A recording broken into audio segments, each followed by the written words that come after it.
I'm not. It's just a bit boring at the moment. Those guys regurgitating the same stuff. It's like it's not really good for the game.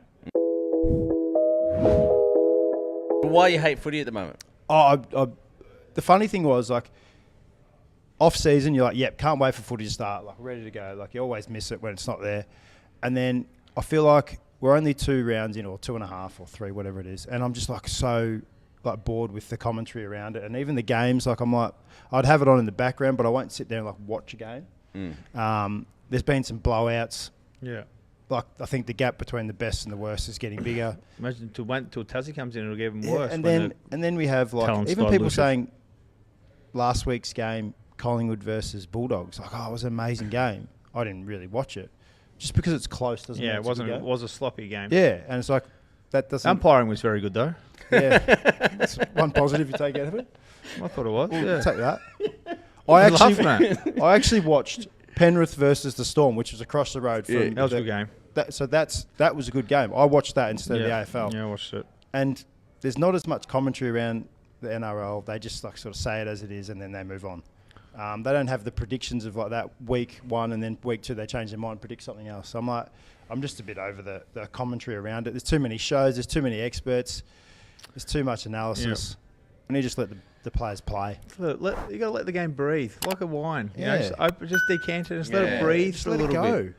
You don't need to make these outrageous statements in the first 3 weeks because you won't know what's going on until round 7. Yeah, it takes a month for water to find its level. But because so many people have got an opinion-based show now, like Stephen A. Everyone's trying to be like First Take and like trying to say them outrageous things for clickbait, which will bring advertising dollars in, which will then obviously bring you money. So everyone who is actually on a television show now just tries to keep saying the most ridiculous thing. Yeah. And some of them are obviously spot on. Some of them are just trawling for internet clicks, which obviously, like I said, brings revenue in, which brings them, contract, which helps them feed their family. So you can kind of understand why they do it, but there's far too many shows on. You can't keep track of it. Well, no, they're on about 10:30. Who the fuck's up at 10:30 at night waiting for TV show about footy or something, whatever it is. Like, it's ridiculous. So if it was on at 7:30, maybe you might flick it on to see what your old mate Dale's saying, but 10:30 at night, I'm not waiting up for nobody. He's on 4 different shows. Like, he's everywhere. He's got a podcast. You regurgitate the 4 different shows. You're saying the same thing. He's got a podcast. He's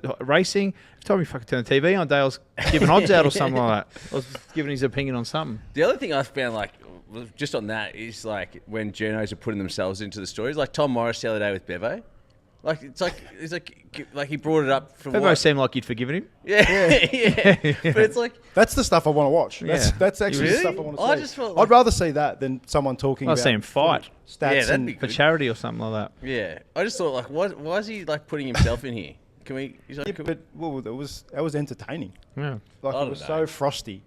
That was one of the better press comments you'll see because it was actually like had nothing to do with footy. It was just like hammering this poor journo. Poor bugger. And just got stuck right into him.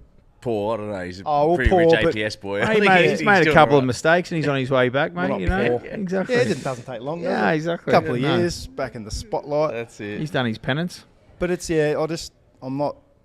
It's just a bit boring at the moment. Those guys regurgitating the same stuff. It's like it's not really good for the game because. Well, half of them barely watch footy anyway, really. Well, it would be nearly impossible. Like they're doing all these shows. They can't be watching footy and doing these shows. I said it on my. I don't know how there's not a gambling-based show, like on like a proper purely gambling. Yeah, like on a free-to-air, like a Foxtel or a Channel 7. They have so much, like they talk every show. Literally, say the biggest loser around. Say if Carlton get beat again tomorrow night, or Don Essendon get beat by 100 tonight. The first 8 shows will all be about Don's in Essendon in crisis. What can we do? Like, you can't listen to the same shit. Like, all he needs is a half-an-hour show somewhere on there just to talk from a gambling aspect. And like, mate, I could analyze football teams fucking probably a lot better because I'm watching through the prism of a gambling. Like, this side is shit. They need to. I can figure out too many goals or exactly. So if I had a gambling show, just like bad beats of the week, like a bit like Scott Van Pelt, like.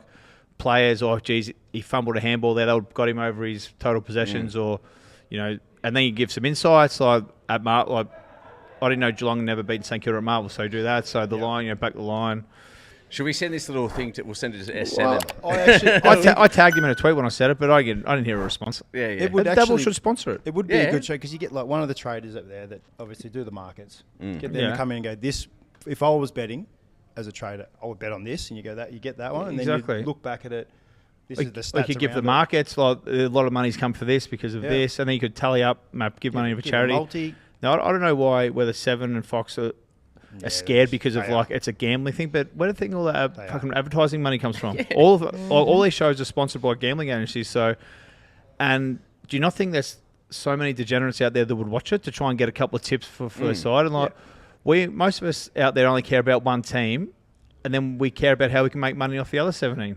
That's basically it.